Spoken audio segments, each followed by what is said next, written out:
Good evening, everybody. Welcome, as Jerry said, to our 62nd season with the Rochester Symphony. Oh, you know, I did my best to put the order in for great weather, and it was going well until just about the last hour, if you got caught in it as you were traveling.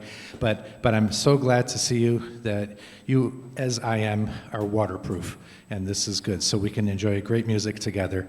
So this evening, we have, like many of you might be special guests attending the orchestra for the first time.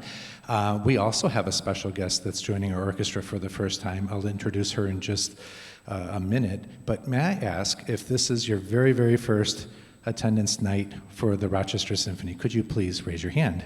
Oh, that is fantastic. That is fantastic. We welcome you warmly, and we hope that you come back again. We have, just as you are brand new guests and others are returning guests, we have a brand new colleague to the orchestra. Her name is Amanda Blaikie. She's a flautist with the Detroit Symphony Orchestra, and I invite her, with your warm help, and she will come down and explain a few things that she would like you to know about her performance tonight. Let's welcome her.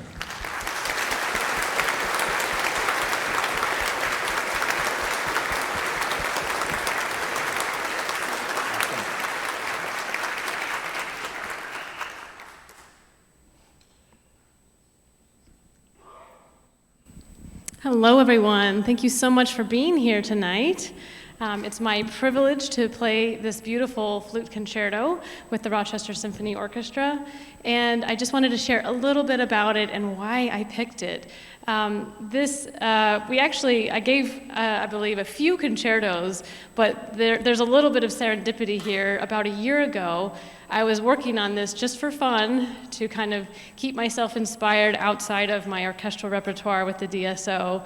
And it's a concerto I've always loved because my former teacher, Robert Langevin, who is principal flutist of the New York Philharmonic, I remember him performing it up in Canada when I was studying with him. One of the 9 summers I studied with him in Quebec, and eventually went on to study with him at Manhattan School of Music. But I'll never forget his beautiful performance of this at that music program, and it just kind of resonated with me really well. So eventually I bought the flute music for it, and I've had it for quite a long time, and I pulled it out about a year ago, and I thought I would really love to play this concerto.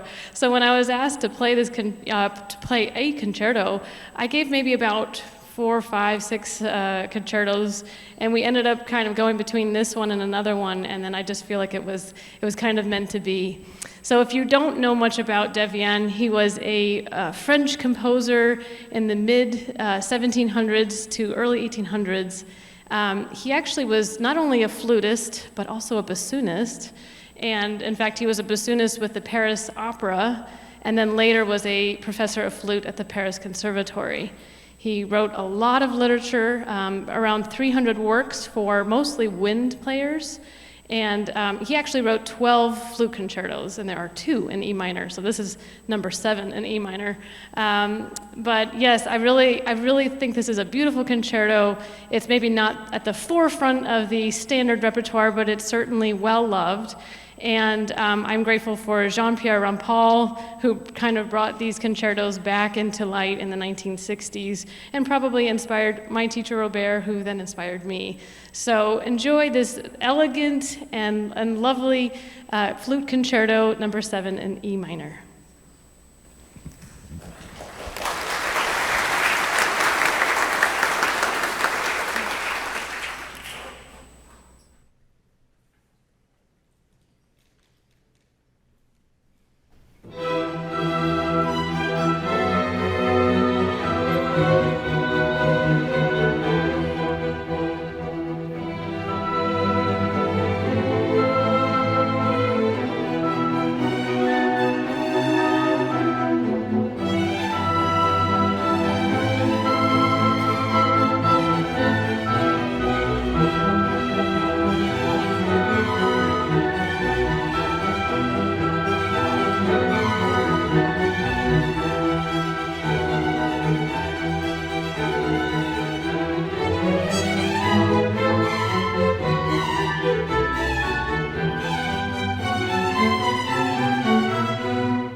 Wasn't that absolutely wonderful?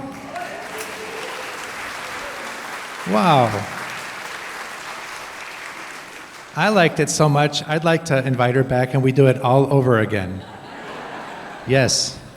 But she might be tired, so we'll let her a little bit. So, well, very, very good. So this was a French-inspired program. Now, many of you may have joined us last fall at our opening concert where it was also a French program. I can tell you, in my whole life, that's the first time I've ever programmed 2 French concerts on an opening cycle of a season ever in my life. And it happened totally by accident. Just as Amanda was saying, that we kind of narrowed it down to 2 different composers that she was going to be featured on, and then we went with the Devienne Concerto, and that slanted me into a little bit of a different position of the rest of the pieces that I was going to select. The one thing that I knew was that Amanda was going to be our soloist, and I personally wanted to do the Mozart Paris Symphony, Symphony number 31. So, of course, you can fit that under a French program because he wrote it when he was in France. But we'll talk about that later. In the meanwhile, I thought, this is a wonderful opportunity because, you see, over time, the orchestra has grown in different ways. About 300 years ago, an orchestra would be significantly smaller than this. As a matter of fact, if you removed almost all of the wind players, virtually all of the percussion, because sometimes maybe the timpani was included, it was a later add-on in the Baroque times even, and cut the string sections, each of them by half, and added the instrument called a harpsichord, you would have had a size of an orchestra that essentially performed in its likehood for about 100 years. Little by little, composers would add the need for more instrumentalists. And so, as you just saw, as I was picking up the microphone, a few more musicians joined the stage. Well, that happens, and that was also part of the inspiration of the French program. I have been wanting to do the Petite suite for many years here in Rochester, and this was the perfect occasion for it. So, a little bit about Debussy. Debussy was originally, he was born in France, and he originally started as a pianist. He was very good. His parents supported the idea of him studying music formally and sent him, and he was accepted into the Paris Conservatory at the age of 10. After some time, he realized, even though he's extremely hardworking and very good as a pianist, he realized it probably was not going to materialize that he becomes a professional soloist on piano.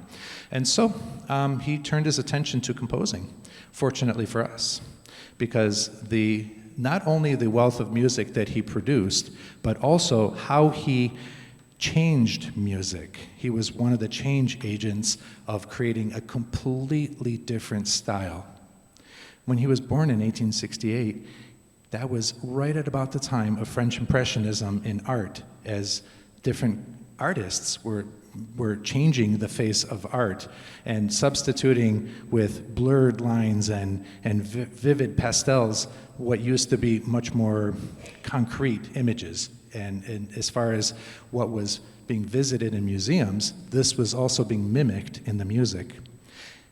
Debussy was probably the most, I would say he was the biggest champion, he and Maurice Ravel, for creating what we have as today the Impressionist style. And he used music to evoke pictures. Now, of course, sometimes he composed things that were pieces that were based on pictures, but usually they were pictures in your mind. The first 2 selections, en bateau, is on a boat. So if you can imagine just a day where the wind is just barely puffing along, otherwise a still beautiful day, kind of like this last week that we had, this little bonus summer week that we had. And you're just kind of putzing around on a little pond in a boat, just relaxing with no worries. He used that as his image. And then the next movement, cortège. This was something that he got from a poem. It was essentially a genteel woman that was preceded everywhere she went by a little monkey, her pet monkey. And so again, you got to almost just picture this. And she's a woman of high society, but a little bit eccentric, you know? I mean, who travels around today with a monkey on their shoulder, right? It's a little weird today. It was probably a little bit weird back then too. And then the 3rd and 4th movements, they're just simply an homage to beautiful music and styles of the past. So the minuet, an 18th century dance movement, was something that he included just to have the elegance into the suite. And then it's believed that the final section, the fourth section called Dance, has to do, ballet, has to do with the good friend of his, Leo Delibes, who was a ballet composer. And so just a little bit of a mixture of different inspirations of what created the movements. But all in all, what you're going to notice is in everything that has been so far played by a French composer, as time went along, the style changed dramatically. So from the Devienne that was just featured to the Claude Debussy that we're about to perform, just let your imagination run rampant and just enjoy it for what it is. And imagine that your own mind is painting a canvas of what you can see.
Well, you get the difference now, a little bit of difference between one time period and then some 100 years later, where more than 100 years later, where you compare something like the Devienne to Debussy that we performed. And now after intermission, his rival, Maurice Ravel.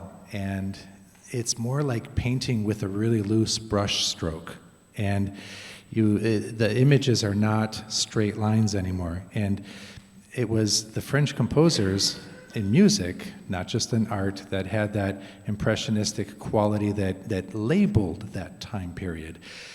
You were surrounded by it. If we were all alive back then, you couldn't get away from it, and it was everywhere. And it's just a really special kind of music. You can almost touch it, you can almost taste it.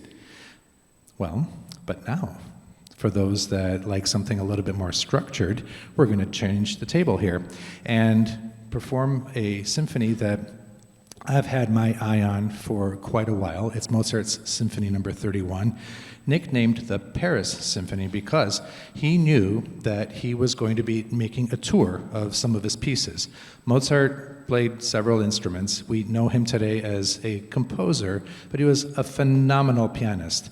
In fact, he was the family's financial plan. Okay, so I don't know, anybody over here have an NFL football player in the family? Or an NBA star or something? Yeah, you never know, sometimes people do. And somebody very famous, and then they take care of the whole family or something like that. Well, Leopold Mozart thought, Wolfgang Amadeus Mozart, he's my ticket to success and retirement. And so he used to take him on tour all the time. Well, he was this prodigy on the piano, and also a prodigy as a composer, and an innovator as well, changing the classical music style a little bit, creating a sound and a voice of his own. Well, he was planning a tour and where he was going to be featured as a pianist and bringing to the new audiences his freshly minted Symphony No. 31. The tour existed in several cities in Germany, but also it was going to culminate in Paris. And so in Paris, he, accompanied by his mother, were visiting and just enjoying life and everything and just noticing how things were in France and very different than his home. And he goes ahead and he performs the symphony, and the audience loved it. They absolutely loved it. And this was the thing, I didn't fully realize it was as extreme as it was, as what I read recently. If you are normally coming to Rochester Symphony concerts, I mentioned before that sometimes overtures were performed before an opera so that people knew that it was time to get started. It was your time to just kind of settle in and, okay, stop talking now. And by the time the overture was over, maybe you nestled into your seat and you were fine. You were ready for the opera. Well, it was a very rowdy crowd, very rowdy. It was said that it was almost like a cross between a sporting event and a jazz concert where people were applauding after every single section of the orchestra was performing, and they were standing up and high-fiving each other practically. They loved it. But this was a different time, and since then, people listen to the classical music concerts just more quietly, as opposed to a Taylor Swift concert where they engage a little bit differently. There's different times, and when in Rome, you do as the Romans do, I guess. But it was very well received. Unfortunately, his mother, who accompanied him on this tour, died 1 month after the premiere. But this is a very perky symphony. I love it. It's a little shorter than some because it's written in only 3 movements, which was not like most of Mozart's symphonies. And the reason that the 4th movement was dropped was because French audiences favored not having 4 movements. And they were very stylish, they were trendsetters, and Mozart was aware of the customs, so he aimed to please, and they loved it. We hope you love it too.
some Baroque music, some Impressionistic music, take a trip back to the classical period with Mozart, and I thought, this could end the concert.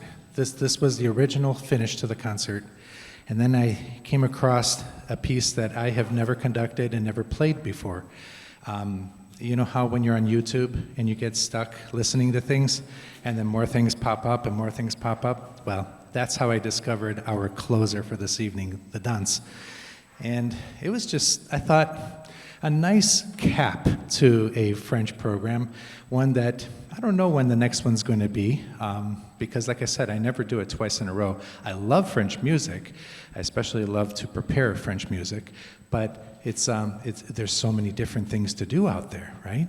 And so many choices. And so you'll have to wait and see what the next year is in store. But before then and now, we have 3 wonderful concerts that are coming up, plus the outdoor program that we always plan to do. It's never confirmed until we're a little bit more in the springtime, but it's been happening for a while. And so we hope to see you back, especially people that maybe joined us for the first time. We hope that you enjoyed this. We hope everybody enjoyed what they experienced tonight. A concert is a concert when it is shared, and the orchestra shares with you, and you share your presence with us. And we really love that, and thank you. This is,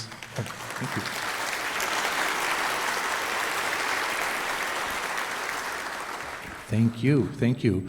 And we now close with this piece, but just for a couple of months, and then we'll be back in December to do more, featuring some vocal selections from students in the area, as well as some seasonal favorites and things that you've probably never heard before. So stay tuned. Have a beautiful evening. Once again, thank you for joining us tonight. Danse.